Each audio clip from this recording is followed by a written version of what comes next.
todos podemos ser en una ciudad como Madrid. Y esto deduce mucho. Y una de las que la gente no consumir las cosas sobre todo relacionadas Propera para l'arrivo tallata Àngel Guimarà. y esa sensación de vivir en una ciudad asediada por la tristeza. Fíjate cómo tomas tú la sensación, cómo se pasa el tiempo. Eso lo decía un día, llega a Nueva York sin saber que una vez se tomaron los aviones, nunca se pasó, solo que desaparecido, y su opinión cambiar. Y en Madrid pasa por lo mismo. ¿Tú te acuerdas? Pero te das cuenta de que hay personas que ni siquiera saben que están pasando.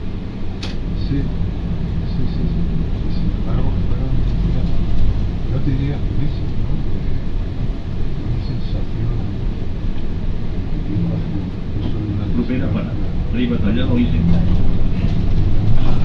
fotografía que se podía repetir porque no lo hizo parecido a ver que había pasado en Nueva York, en seguridad, pero más que inseguridad física, era inseguridad de carácter moral, porque luego también era una Propera para César Martínez. porque luego también fue un golpe muy fuerte saber que no había conseguido cumplir. Esto fue, porque además porque esto causó una perplejidad enorme. ¿Cómo vas a pensar que en un drama de ese calibre alguien puede estar haciendo algo habilidad? ¿No? Porque ya no sé. Sí, o sea, ¿cómo puedes pensar que alguien, que además, además, te imaginas a Hernán y a su equipo haciendo haciendo los cálculos, porque claro, también hicieron una ecuación que luego siempre han dicho que no es cierta, pero la hicieron ellos. Es la ecuación. Si encadenamos, si sacaron. Claro, fue ellos. Quienes relacionaron ese atentado con la guerra de Irán. Y yo, viendo estos días Propera para Botica de Pau César Martínez. eso no está. Eso, ¿cómo vivirá él? O sea, porque nosotros todos en nuestra vida tenemos cosas que ocultar, cosas de las que nos avergonzamos, cosas que ahora preferiríamos no haber hecho, ¿no? Pero finalmente la gente de clase media pues tiene culpas de clase media, ¿no? Con las que tampoco seguramente iríamos a nacer, ¿no? Propera para Botica de Pau Ferran Romeu. O sea, ¿cómo viviría, no? Si con casi 200 muertos, no sé cuántos niños, y aquella sombra que se cernió sobre la ciudad, que parecía que estaba nublada, yo hubiera estado en ese momento haciendo campo de seguridad. Yo creo que su narcisismo y construirá una ruta paralela en la que fue un héroe. Sí, pues yo no sé, yo fíjate que a veces pienso mucho en estas cosas, yo pienso fíjate, Reconciliarte con tus errores. la culpa que produce el crimen individual, ¿no? O sea, a ti te dice, Javier, piensa en alguien a quien cuya resistencia te muestra y no tienes más que apretar este botón, se muere, has matado todo, pero nadie salva. Y seguramente no podrías vivir con ese peso a y hay gente, o sea, yo pienso en la realidad. O sea, ¿cómo se puede vivir? No se puede vivir con el peso de un crimen que además tienes la seguridad de que va a pasar inadvertido. Propera para Botica de Pau Cavinguda Torre Blanca. Y seguramente gente como nosotros no podríamos vivir ya con eso, sería nuestra existencia sería calamitosa, ¿no? Hay gente que dice, bombardean ustedes y saben que lo hay gente Propera para Rambla del Celler Parc Pollenca. después se va a comer. ¿Por qué? no puedo entender cómo podemos ser tan entonces de aquel 11M ha quedado aquello, cómo pudieron mentir. Ya no te digo perdón, pero no vivir con esa tranquilidad, ¿no? Gente además que muchos de ellos que estaban en el gobierno son gente de comunión diaria, ¿no? ¿Sabes que todavía el 45% de los comunistas? Ya, bueno, han conseguido transmitir esa idea. Oye, que está representada en el estudio una persona que está escuchando esta conversación. Muy bien, yo estoy encantada de estar con vosotros. Gracias por las miradas. Hombre, claro, luego si traéis el lavado también. de Sardaña. Estabas escuchando, pero aquí no puedo. Hombre, claro.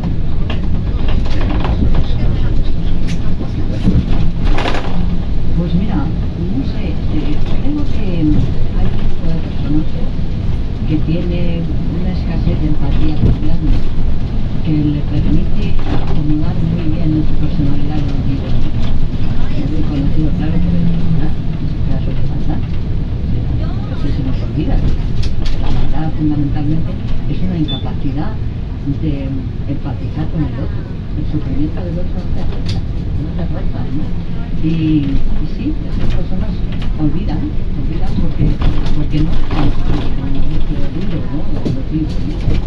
Tiene mucho que ver con lo que es precisamente y la adaptación, porque hay personas que eso no se desarrolla, o que consiguen.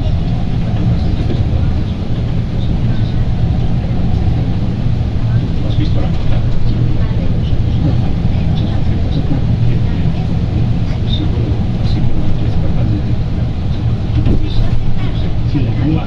Sí, hay gestos tan, digamos que son tan expresivos, ¿no? Yo recuerdo uno de los terribles casos que me tocó juzgar en el que dos personas se dedicaron a martirizar a otra, ¿no? A contar lo que sale en los periódicos, una cosa tremenda, ¿no?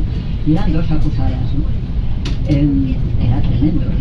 A mí han sido de esos juicios en los que he tenido ganas de llorar. Yo creo que muchas veces cuando tú estás en un tribunal ves la capacidad de unas personas, de una persona para sufrir al otro. Y ves el sufrimiento sin salida, el sufrimiento, pues se llenan los ojos de lágrimas, me parece bien, ¿no? Y en ese contexto yo veía a las acusadas que estaban riendo. No es importante nada. Y por una serie de circunstancias, poco más adelante, haciendo una visita a una de las cárceles, sabéis que hay muchos carcelarios, ¿no? Pues encontré una de ellas, ¿no? Y yo estaba feliz, era una reina de la fiesta, ¿sabes? Nada, absolutamente nada. Pero Carmena, estos casos que tú, claro, que has conocido mucho, los has conocido a nivel individual, son individuos, ¿ok?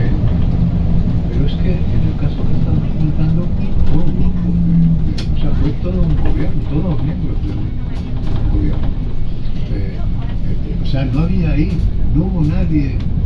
¿Cómo es posible que nadie se separara de esa mentira, de ese asunto, ¿no? Pues yo creo, Juanjo, que ahí eso tiene mucho que ver con, no diría la profesión, yo no creo en la profesión de la política, creo que la política nunca debe ser una profesión, pero sí creo en el oficio, en las maneras de comportarse del político, ¿no?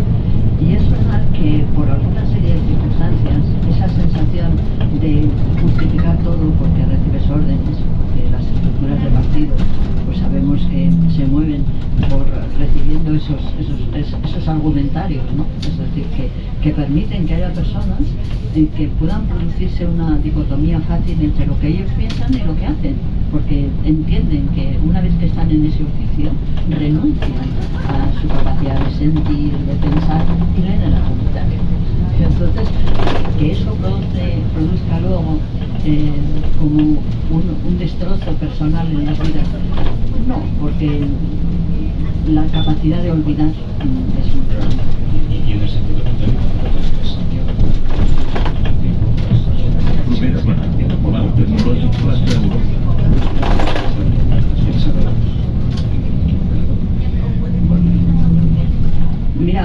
creo que en general, cuando tomas una decisión de ese tipo, tienes tantos datos que es, digamos, uno que uno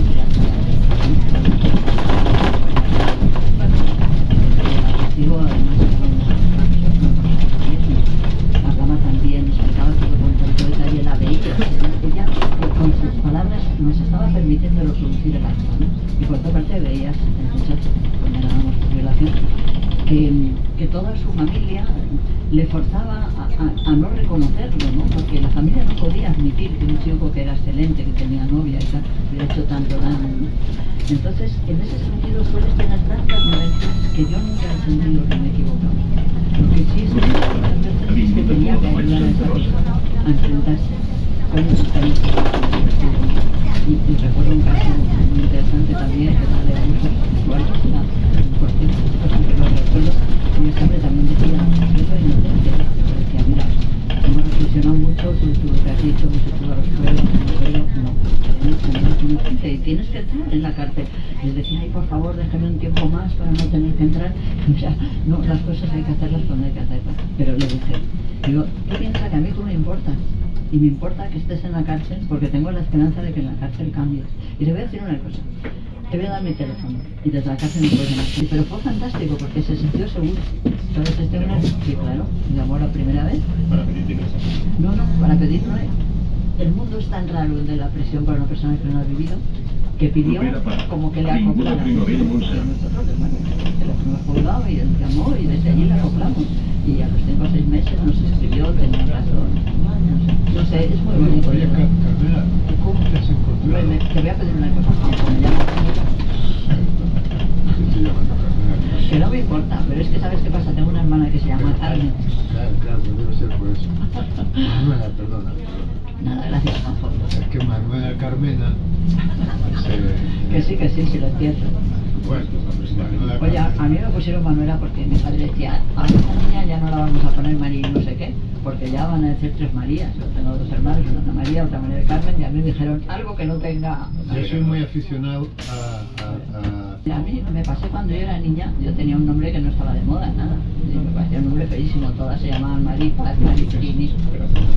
Sí, ahora sí, pero antes no. En mi época era muy curioso, todas eran Mariles, no sé qué. Yo le dije a mi madre, oye, yo me había puesto ese nombre y tal. Y mi madre que era, yo tengo la suerte de unos padres que siempre y me dijo, mira, lo que hacemos es que cuando vas a hacer la confirmación te cambies el nombre si quieres. Ya pensar, no lo cambiaba, pero me dio la alternativa. Mi madre, que era muy lectora, dijo, mira, en la novela de Pérez Galdós, hay una novela que la llaman Mariles. ¿Qué te parece? Bueno, no sé, a partir de ahí luego ya me encariñé con el nombre y bien.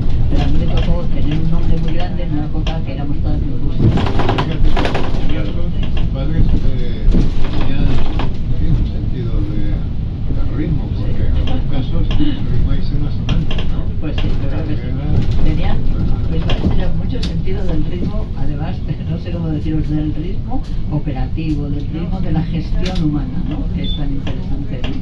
Curioso que hables de la confirmación, de cuando eras pequeña y tal, porque te habíamos llamado, te habíamos invitado para...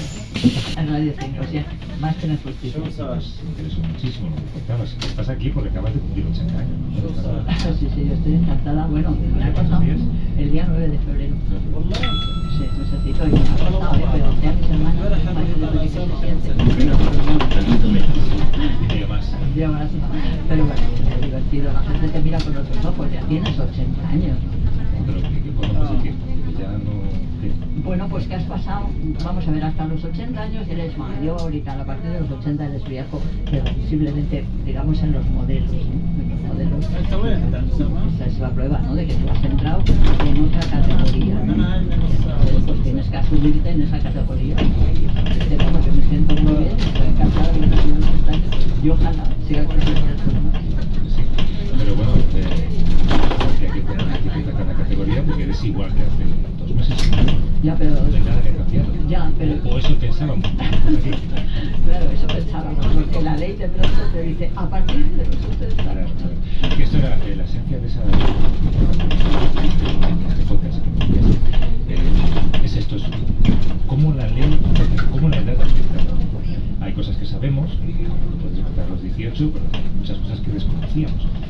A los 80, por ejemplo, ¿qué pasa? Pues mira, a los 80 de pronto, en una ley nueva, además que es muy sorprendente y además que, según dice la finalidad de la ley, es conseguir la digitalización absoluta de la justicia y que todo esté súper moderno y tal, pues ha establecido que obligatoriamente todo el mundo relacionado con la justicia tiene que conocer si una persona tiene 80 años y darle un tratamiento especial, consistente fundamentalmente en tratarle el lenguaje fácil, hacer que entienda todo lo que dice la ley, darle una preferencia absoluta en todo, en que sus casos saltan los primeros. Y es divertidísimo y muy inteligente. Valencia también está jubilado, y José María decía, bueno, es que es alucinante.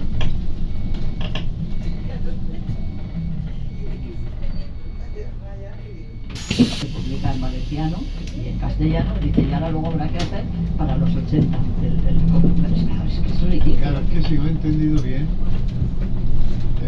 recomiendan que a partir de los 80 años Propera parada. Te lo expliquen despacio. ya, o sea, hasta los 80 No años te enteras. da igual que entonces es que parece una cosa medio humorística, ¿no?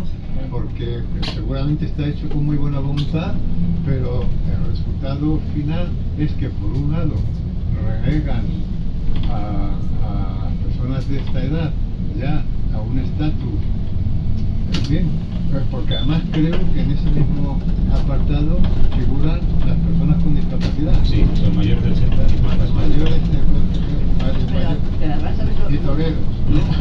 Propera Pero, parada. Juanjo, que Ayuntamiento. no es que recomiende, es que obliga. Porque la gente dice, bueno, y esto de oficio, porque dice la ley, y de oficio. Y no me dice, ¿esto de oficio qué es? ¿Qué oficio es este? Quiere decir que cuando la ley dice que algo es de oficio, lo tienes que hacer aunque no quieras. Entonces, aunque tú no quieras, pues bueno, lo veíamos mucho porque José María, en ese programa me saludó diciendo, hola, Manuela. Me estás entendiendo bien. ¿Cómo estás hoy? Entonces, son cosas que, ¿sabes lo que a mí me interesa muchísimo? Y por eso estoy muy ilusionada con estas cosas que hago, ¿no? Reflexionar sobre cómo son las leyes. Porque digo, es que no nos enteramos de cómo son las leyes, ¿no? ¿Por qué se hacen estas leyes tan absurdas, ¿no? Porque fíjate que eso implica que, como es una orden, tú tendrás que en el juzgado mirar a ver si la persona... Ahora nunca había que decirme la que tenía, ¿no? Bueno, Ya está esa edad, no es obligatoria, recomendable. Propera parada. Carretera de Barcelona, Avinguda Ferrer. O sea, que hasta los 65 que te hablen como me dé la gana. eso es. A los 65, si ves que flaquean, igual te ganas después. Pero no te obligan a hablar. Me dejáis que el otro día hablaba con una magistrada amiga, que sí, ella sigue tan activo, y decía que había tenido un muchacho joven de 18 años que lo había tenido que citar en relación con un accidente, ¿no? Y dice, bueno, llegó allí y yo le expliqué, ella es una persona con un afán de servicio público muy claro, dice, yo le expliqué que le iba a tomar declaración, que no tenía obligación de... Que tienen que ver con la edad y con la ley, y algunas yo las desconocía. Y hay algunas que crees que sabes, pero no las sabes. Yo creo que todo el mundo piensa que con 70 años ya no puedes estar. Pues sí puede. Claro, pero es importante porque tienes Propera una posibilidad de que se te Carretera vean N150. pero Plaça Terra siempre Barcelona. que luego pues te portes bien, se piense que no vas a hacer desmadres, no vas a cometer delitos, es una posibilidad al cumplir los 70, ¿no? Pero no es una obligación. Entonces mucha gente, como del pasado tío Javier, pues bueno, lo que sí te quiero decir es que un chaval de 17 años es absurdo que se puede casar, pues se puede casar a partir de los 16 ¿Quiero votar? y no puedes votar. Es absurdo, es absolutamente absurdo, absurdo. ¿A qué edad pondrías la votación si tú fueras la redactora de la Constitución? Nosotros no podríamos poner los 16, pero yo creo que si tocábamos el tema de votar, yo hablaría de cómo votar.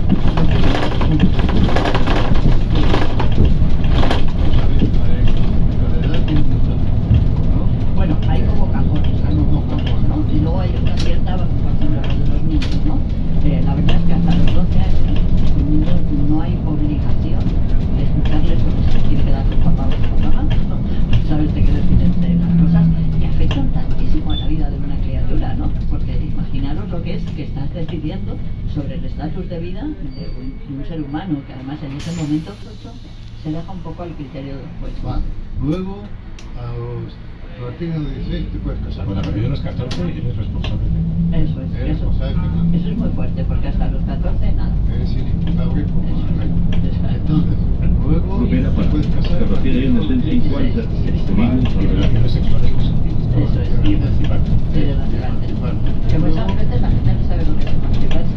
Emanciparse, claro, ya, pero entonces emancipado, bueno, es una cosa que te quitan la patria potestad, que mandas a tus padres ahí, a tomar por saco. Pero si decides que ellos ya no mandan en ti, es la emancipación. Eso.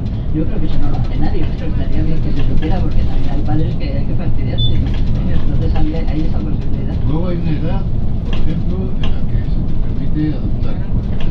25. Propera para Es que todo refiere a unos esto, 50 cada edad tiene un completa. estatus, ¿no? Y entonces llega una edad que son los 65, yo vuelvo a esto porque me parece fantástico, en lo que dice, se recomienda a estas personas de 65 hablar Y ya va flaqueando. una contrariedad. Pero solo, solo si lo piden ellos, ¿eh? Ah, solamente se lo piden. A los 65. Pero a los 80, obligatoriamente, Obligatoriamente. tiene usted que hablar claro. Entonces yo digo, vamos a ver, ¿esto qué es? ¿Un decreto, una ley? ¿Qué es? Pues es una ley. Una ley. Bueno, es un real decreto que se ha aprobado en el Congreso últimamente, que normalmente se les dice coger la ley de antes y a ver ahí qué hacéis, ¿no? Y así, no sé, es que me parece una cosa tan importante como es la ley, que es, no sé, es que es como una norma de convivencia, ¿no? Yo creo que hay una asignatura pendiente de todos los gobiernos y todos los, sobre todo también el Ministerio de Justicia, el Ministerio de Hacienda, Propera para de que refiere a unos 50 el lenguaje, que refiere en solo en ti. lugar de hacerlo, que debe ser demasiado complejo, supongo, debe requerir demasiado dinero en los presupuestos, han dicho, bueno, en lugar de hacer esto, como si fuera lo mismo. Sí, claro, tienes toda la razón, pero sabes, yo creo que hay cosas que habría que hacerlas desde cero, es decir, vamos a ver, Exacto. desde cero. Dígame usted cómo cree que es la mejor manera. Yo diría Bueno, pues eso es lo que te digo, pero todo eso está metido con que hay una cosa tremenda en el legislativo, yo me gusta mucho profundizar sobre eso, el programa hablamos mucho de eso, se hacen cantidad de leyes y venga leyes, pero ninguna se constata, ninguna se mira a ver qué resultado ha dado, nadie evalúa las leyes, las leyes, y entonces yo digo, es como si tú un día estás en casa, no sé, o para mí, hoy, digo, caramba, ha llovido tanto y ha salido un poquito de agua por la ventana, no he debido poner un buclete, bueno, en fin, tengo un error. Y digo, voy a arreglar toda la casa, no, bueno, pues en las leyes parece eso, alguien de pronto dice, esto es un error, ¡ah! Otra vez a moverlo todo. Oye, déjame solo Julio Pérez Díaz, que es doctor en sociología, investigador del CSIC, especialista en envejecimiento demográfico. ¿Cómo estás, Julio? Buenos días. Hola, buenos días, encantado. ¿Tú crees, Julio, que la edad siempre ha sido una de las formas de organización social o cada vez lo está siendo más aún? No, siempre lo fue. Mira, mi campo en demografía además es una materia obligadísima de estudio porque la edad determina nuestras capacidades reproductivas. Y al fin y al cabo es lo que nos interesa, cómo las poblaciones se mantienen en el tiempo. Propera para que refiere a unos 50 Pero es que a veces la naturalizamos, creemos que automáticamente ya sabemos lo que le toca a una persona en función de los años que tiene y esto históricamente es falso. Los cambios sociales producen cambios en lo que significan las edades, pero a veces es espectacular. Estamos viendo este proceso de crecimiento demográfico, la vejez actual tiene que ver con la edad de algunas décadas. Y el papel que se nos atribuye de nuestra edad, ¿cómo ha cambiado en los 50, 100 años? Ha cambiado desde el inicio de la vida. De hecho, en el siglo XIX se puede decir que aparece la infancia como Propera tal, para porque que antes de refiere a eso unos no se 50 entendía que refiere a para nada que los niños fuesen personas distintas a los adultos. Ni siquiera los médicos pensaban que había afecciones de la salud específicas de los niños, ¿no? La pediatría es un descubrimiento muy reciente. ¿A qué edad crees tú que alguien debería poderlo hacer? Me estás pidiendo una meta, pues en que estabais comentando leyes. Y escuchando vuestra conversación recordaba, yo estudié filosofía, y me explico en otra ocasión que el pensamiento mágico es el que cree que modificando los símbolos se modifica el mundo. Y a veces creo que con las leyes tenemos cierto pensamiento mágico. una cosa es lo que nos diga una ley y otra es lo que ocurre en la realidad. Y por cambiar una ley no se cambia la realidad, hacen falta más cosas. Entonces, más que lo que digan las leyes, las edades nos determinan en función de cómo está el mundo en el que vivimos y cómo está el resto de personas. Propera 4, 16 estació de Torre de Baró. La redacción de una ley implica un pensamiento respecto a algo. Quiero decir que quienes han redactado esta ley que está funcionando, donde a gente de 80 años se la pone en el grupo de gente con discapacidad, etcétera, es que esta gente piensa eso, que a partir de los 80 años es obligatorio estar discapacitado y por lo tanto es un modo también de lanzar al red, como si hubiera pocas cosas que a los ancianos les apuntaran a retirarse al red, a sentarse en el sofá y ver Netflix y irse viendo Telecinco, pues este es, o sea, revela un pensamiento, seguramente está hecho con muy buena voluntad, pero revela un modo de pensar bien que después ya estorban, ¿no? El conflicto aquí es entre el individuo y el pensamiento acerca del colectivo. Y sobre todo cuando se están estableciendo reglas. Ese es un buen ejemplo, pues que hay infinidad.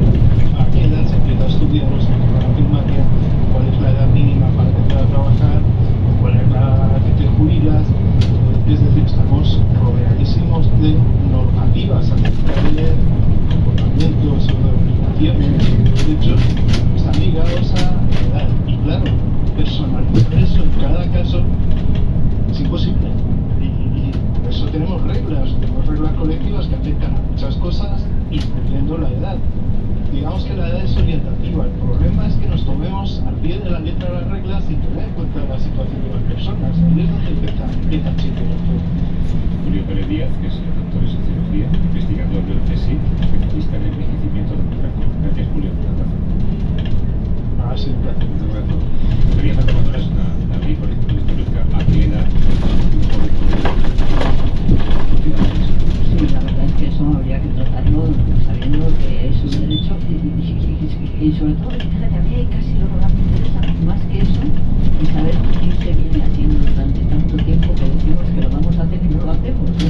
Porque a veces de las cosas que me desespera es que en política se hable tanto y se gestione tan poco. Entonces no hay nada legalmente, quiero decir, no hay nada que a los 85 vaya a pasar, y allá te lo van a explicar todo despacio. A eso sí, nada, que me lo explicarán todo muy despacio, pero salvo eso nada más. Y que si le tengo un procedimiento judicial, que la verdad es que no he tenido más que un procedimiento judicial, ¿no? Pero es cierto que tuve un asunto un poquito desagradable con un youtuber que dijo muchas mentiras y todavía está por ahí el procedimiento. Estoy casi por pedir que resuelvan la apelación cuanto antes, porque... Claro, porque quienes redactaron esta ley seguramente pensarán que no hay vida después de los 80, que nadie va a vivir a los 81. Claro, ¿no? claro, por eso te digo, así que voy a decirles a lo mejor que me den un poco prisa a resolver la apelación. Bueno, por lo demás, ¿qué tal estás? Pues estoy bien, muchas gracias. La verdad es que, oye, yo pienso muchísimo en la edad y yo creo que es fantástico tener proyectos y no sé qué me pasa, que tengo tantísimos proyectos que estoy encantada. Pero cuando piensas en la edad, piensas en el otro día, fue el cumpleaños de... Voy a contar esto, fue el cumpleaños de Juanjo y cuando le llamé me dijo, me da vértigo. Pues yo se he acordado. ¿Te acuerdas? Sí. Sí, cuando piensas en la edad, ¿te da vértigo? No, piensas que tienes que tener un hueco más para pensar en la muerte, ¿no? Porque también, ¿sabes? Y tener... El otro día yo le decía a mi marido, digo, oye, ¿qué te parece? Me dice, digo, pintamos y hay que pintar un poco la casa o lo dejamos que lo hagan los herederos. Que situación, ¿no? Esto me lo contó una vez José María Carrascal, que murió hace poco, de hecho, no, porque vivió bastante más, así que cuidado con eso, pinta la casa. Sí, no, eso lo voy a hacer, vamos a pintarlo. Que gracias por venir. Oye, que es un placer y escuchar a Juanjo, yo si estoy en casa, hago todo lo posible por escucharos, sí que tengo que trabajar en la justicia y muchísimas gracias, porque os interesen los temas de justicia, porque es que la justicia y la ley es una cultura que no podemos dejar en manos de burócratas. Muchas gracias a ti y buen domingo. Pues muy bien, venga, un abrazo. Hasta luego.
El placer de admirar. Juan Luis Arzuaga en Radio Nacional de España. Hola, ¿qué tal? Hay una película musical, ¿no?, que está protagonizada por el famoso bailarín Fred Astaire y Leslie Caron. Y